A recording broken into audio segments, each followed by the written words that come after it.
Welcome to Redefining Balance for Working Moms podcast, where we believe life balance is possible.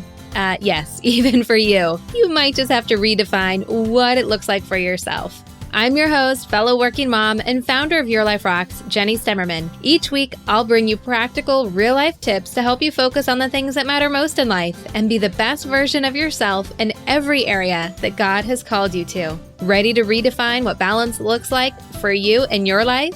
Let's go. Welcome to our Summer Refresh Challenge. Okay, I know I've been asking you to share this series with your friends. So if you're new to the show and a friend shared it with you, welcome. I'm so happy that you are here. And thank you to everyone who has been sharing the show with all of your friends, because this series is all about having fun and having a refresh for your summer, almost like a summer camp for us moms. So I'm so glad that you are sharing it with your friends. Now, normally on the show, we are talking with guest experts and learning ways that we can grow in any one of 8 areas of life that we talk about. They could be someone talking about our faith or marriage, parenting, career, health, home, finances, or friends, or ways that we can have more fun. And we also talk a lot about time management and planning and other tips to help working Christian moms redefine what balance means for their life and actually achieve it. Because here at Your Life Rocks, we believe that balance is possible for everyone. Now, we are taking a little bit of a break from our normal way that we do the show for the Summer Refresh Challenge. So this is a 7-week series, and today is week number 2, and it's all about bringing more fun and more joy into your life because, well, it's summer, and summer is a great time to refresh and have some fun. Now, you can find additional resources and the exercises that we're going to be talking about on the show and so much more in our free app called Your Life Rocks. And you can learn more about all of the resources that we have by going to yourliferocks.com. But if you don't yet have the app, you can go right into your app store right now. You don't even have to push pause or stop the podcast. It will keep playing if you leave the app that you're listening to it in. So you can go to your app store, search Your Life Rocks, and download it. That you have everything right at your fingertips. Now, if you already have the app and you are loving it, if you could leave me a review in whatever app store that you use, it would really mean the world to me. Okay, so as we're talking about the 7-week refresh summer series, we talked about it being fun and bringing more joy into your life. And that is certainly my hope and my prayer as we're going throughout the 7 weeks together. But let's talk a little bit about the word joy. You know, Christian joy isn't the same as the rest of the world sees the word joy. They see it as happiness and tied to success and other things like that. But I truly love the way that John Piper describes it. And he says, Christian joy is a good feeling in the soul produced by the Holy Spirit as he causes us to see the beauty of Christ in the Word and in the world. And I just love the way that he describes that because we talk about joy all the time. Right? We use it all the time. We might read it in scripture, but to really truly understand what joy means, that joy is not necessarily a synonym for happiness, right? It's a different way of being. And I think it's important that we make that distinction as we're talking about this series, bringing more joy into your life, because it's really about a deeper fulfillment. It's about a deeper relationship with God, not necessarily about just making you happy. I mean, it's fun and I hope it makes you happy, but it's really hope that it brings you a deeper sense of joy. And it's this idea of joy that is inspiring this week's focus, because there are a lot of things out there that can steal our joy. And there's a lot of things that we can do to intentionally plant seeds to help us reap that gift of having more joy in our life. And so I know for me, one of the biggest things that can do that are people, the people around us, the people in our lives. I mean, have you ever noticed how draining it can be to be around people that you don't like or people that cause stress or frustration in your life? I mean, it can really quickly steal your joy if you let it. And now you've probably heard me say before that if you focus on something, you're going to end up having more of it. And sometimes when people are getting on our nerves or they're causing stress in our life or really any kind of negative feeling for us, we can't help but dwell on it. And when we dwell on it, we get more of that. And that's how it easily steals our joy. So today we're going to talk about how to turn all of that around by building people up around us. Yep, we're going to be proactive about this so that you can really see those people the way that God sees them, and they can no longer steal your joy. In fact, they can actually contribute to your joy. Now, also, when I was thinking about this topic for our series, I immediately thought of Ephesians 4:29. Let no corrupt talk come out of our mouths, but only such as good for building up as fits the occasion, that it might give grace to those who hear. And when I was thinking about that verse, I did a quick little Bible search. Whenever I'm trying to study the word or go a little bit deeper on a certain topic, I use different tools, and the tool I happen to be using for this one was openbible.info. It's one of my favorite resources for quick verse lookup or cross-referencing or things like that. And the thing that I really love about the site is at the top, it says, what does the Bible say about? And then you can fill it in. So what does the Bible say about stress? What does the Bible say about balance? What does the Bible say about being a working mom? You can type in literally anything and it will bring stuff up. Obviously, you have to use your own discernment. It's a search engine after all, but it gives a great study tool to help you dive a little bit deeper and get into the word. And after all, that's really where a lot of the joy comes from, right? Is diving into the word and getting to know it.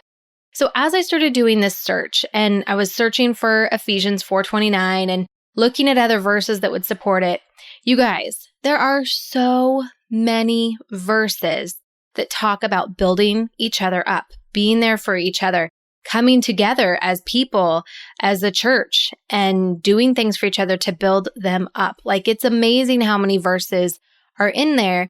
And I think that it's not a coincidence, right? That this is what we are called to do. And when we're called to do that, then we have the fruit of the Spirit. And a large part of that is having that joy that we just can't explain, right? At those days that you're just kind of like, I feel pretty good and I can't quite explain it, but there's a joy down in my soul. There's a joy in my heart. And if you are focused on building people up, I promise you, it's the quickest, easiest way to find that joy. So I want to challenge you. And in fact, I'm going to link to this exact site, exact page that I'm on this site for building each other up in our additional resources that you'll find in the app. So then that way, I want to just challenge you to go and read them and to dig a little bit deeper and to maybe choose one of these verses. If you're in the Life Balance membership, choose one of these verses for your verse for the week and really focus in on that and how you can use this idea of building people up across your entire week and everyone that crosses your path. But that's not what the real challenge is for this week. So as we're doing this 7-week challenge, every single week, we're going to be talking about a topic, and then I'm going to give you an exercise. Now, we're keeping these episodes a bit shorter than we normally do. We typically try to keep it under 30 minutes, but we're going even shorter because it's summertime and I want to get you in and out and on your way and really making an impact, right? Because if you're just listening to stuff and you're not actually applying it, well, you might as well be listening to music on your way to work or wherever you're going when you're listening to this podcast. But I want you to really be able to turn it off when it's done, sit and think in silence and meditate on it and pray on it and plan your action and how you're going to be taking action on the things that we're talking about during the series. So with that said, let's get into the actual exercise that I want you to do this week. Here's your assignment. I want you to focus on 3 people that are the closest to you.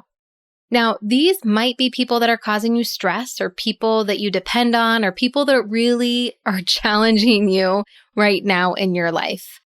Now, these aren't necessarily people that you don't like. I mean, it could be a challenging teenager that you have or a spouse that maybe is just causing you stress in the season of life that you're in. It doesn't have to be anything like, oh my gosh, I can't stand these people.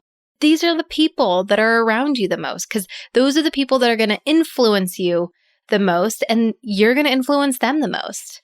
It could be a boss, could be a coworker, it could be a neighbor, another family member, but pick 3 people, maybe even 3 people that you have caught yourself maybe saying or thinking a not so positive thing about in the last week or 2, and really dial in on those people. Now, once you have thought of who those 3 people are, I want you to kind of think about them right now. List them out by name. If you're in your car by yourself, say the name out loud so that way you know exactly who it is that you're thinking about, who you're going to be doing this activity with. Now, if you're listening to this podcast and you are having your notebook out and you're taking notes, like I know a lot of you do, then you can go ahead and write those names down. All right, so that's step 1. Identify your 3 people. Step number 2, I want you to write down as many positive things that you can think about for each person. And I really want you to challenge yourself. Like, think about like 10 things, like a lot of things. Because I've met some pretty crazy people in my life. I've interacted with them, but I can tell you there are positive things for everybody. Sometimes we just need to be able to look past all of the other things and really see it and identify it and shine some light on those positive things that we don't always want to see because they're always foreshadowed by other things that take the stage or take the forefront, the things that maybe irritate us or stress us out, or the things that we're struggling with those people. Don't list any of the negative things, only the positive things. Now, if you need some help with some thought starters, you can think about the things that they do for you. That's probably the easiest thing to go with. It can be a little bit selfish, but think about the things that they do for you, the things that they serve you with their talents and their gifts. Which then brings us to another thought. What are their talents and gifts? What are the things that they do really, really well? The things that you can count on them for, or other people can count on them for. Now, the things that they're really good at might be some of the things that irritate you, but that's okay because it's still a positive. And if it is something that maybe they're really good at, but it does irritate you in one way, shape, or another, reframe it for yourself. And what I mean by reframing it is to cast it in a different light. So, for example, this last week, I was really struggling with my teenage son because he was just being a teenager and we were on vacation together. And, it should have been like a great time of making a lot of memories. And it truly was. It was a great time. I love spending time with my kids. But there were a couple times he was really getting on my nerves. And one of the things that he does that gets on my nerves, we call it parenting our younger son. We jokingly call it parenting, but really he's just being bossy. And he's overstepping his bounds. He's a kid. He's not the parent for his younger brother. I am still the parent. Yet he butts in and tries to be controlling or demanding of his younger brother.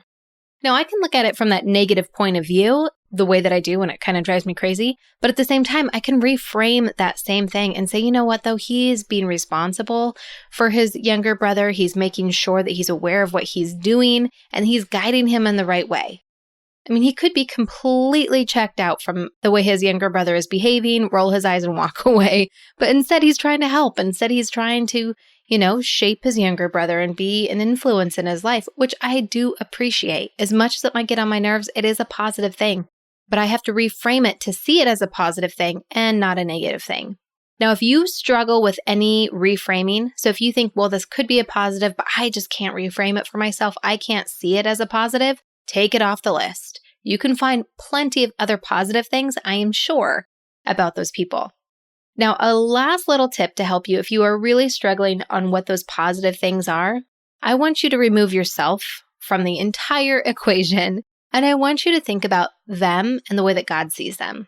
Now, this is the number one quickest way to get empathy for people I have found is to take away your relationship with them. So if the person you're thinking about is your mom, don't think about them as your mom. Think about them as another woman, another daughter of God who's just trying to get through life and do the things that she needs to do, right? You're going to see her in a whole different light than under the expectation of being your mom or under the expectation of someone being your boss or being your spouse or being your child or being your neighbor or friend or whoever it is that you're picking. Remove the connection that they have with you and just see them the way that God sees them. See them for being someone else in the world. Okay, so once you have, number one, identified the people, number two, identified those positive things about them, now, number three is to really let that sink in for yourself. It's one thing to write it down, to think about it, to identify it, but to really truly start to believe it, to really truly start to see those positive aspects in your life. See the way that it is such a blessing, such a gift to have them in your life because of what they can contribute and for who they are, who God created them to be. And you know what? This is not an easy step. This is not a okay, I did that, check it off, it's done. I recommend that you put them as part of your morning routine prayer time, that you really just pray over them every single morning, that you pray that their giftings and that the way that God would use them in that day to bless other people through the way that God has created them to be, really listing out what those positive attributions are that you have thought up for them. And that is such a great way of helping it to sink in, asking God to guide you, asking Him to kind of plant those seeds for you about them and to help them be able to live in those giftings each and every single day. Because when you're praying that over them, and then when you start to see that happen, It's just that affirmation again of that is exactly the way that God created them to be. So that's your third step. Number 4, and your final step, is to praise them. Build them up. Let them know what you appreciate about them. Thank them for being who they are. Thank them for doing what they do. If your love language is words of affirmation, this will come really easy for you. If your love language is not that, this might be a little bit of a challenge, but you can still do it. And I'll tell you, if you haven't yet done the first 3 steps, it's going to seem a little harder to think about going up to this person and letting them know. I mean, honestly, you could send an email, a text message. Obviously, face-to-face is more powerful and more meaningful, but any way that you want to build them up, any way that you want to give them praise is totally fine. But I promise you, it will be easier once you've written down what those things are, once you have prayed about them, once you have really meditated them on that for a couple days. I promise you, it's going to be so much easier to send them a message just saying, hey, I'm just thinking about you and want to let you know how awesome I think that you are, or I'm so glad you're in my life because of X, Y, and Z. It just becomes so much easier. It might not seem easy now, but I promise you, once you go through the first 3 steps, it'll be a whole lot simpler. Now, once again, if you are driving or you're doing something where you're like, oh my gosh, I can't remember what those 4 things are, know that you can get them inside the app. Our summer reset is under the courses section in the app, and it's the very first course that you'll see in there. Now, if you are not yet a Life Balance member, the courses that you'll have access to are this one, of course, the summer reset. You'll also have the Summer of Awesome, which we went through a couple weeks ago, and you also have access to weekly success planning, which is a course all about helping you up-level your prep day. Now, if you are a Life Balance member, you'll have access to all of the other courses that you see in there, plus all of our resources over at yourliferocks.com. Now, I am so excited to hear who you chose to build up this week to truly bless in this amazing way. So pop on over to our Facebook group and share over there who it is that you are building up. And if you didn't share on week 1 and don't feel like you can't share now, so share this podcast, share this special series with some of your friends. Most apps have a little share button that you can share via text or social media. You can also take a screenshot and share on Facebook or Instagram and get your friends doing this challenge with you. They can easily catch up and you can be doing it all at the same time. And even if you're not doing it at the same time, it's still going to be very beneficial for everybody. I mean, who doesn't need more joy and happiness and fun this summer, right? I can't wait to have you back next week as we dive into week 3 of the Summer Refresh Challenge. And until then, keep building a life that rocks. Bye. Just because the episode's over doesn't mean that we have to stop hanging out. Of course, you can follow me over on Instagram at your.life.rocks or hop on over to Facebook, search Your Life Rocks, and find our Facebook community. It is full of working Christian moms just like you, looking to redefine what balance means in their life and take action to make it so. Now, if you are looking for more, if you are ready to go deeper, to really create the systems to bring more balance into your life and help you clear the chaos, I invite you to join Life Balance Membership. You can go to lifebalancemembership.com to learn more or upgrade right inside of the Your Life Rocks app. You can find that on iTunes or Google Play. Looking for more resources? Head on over to yourliferocks.com.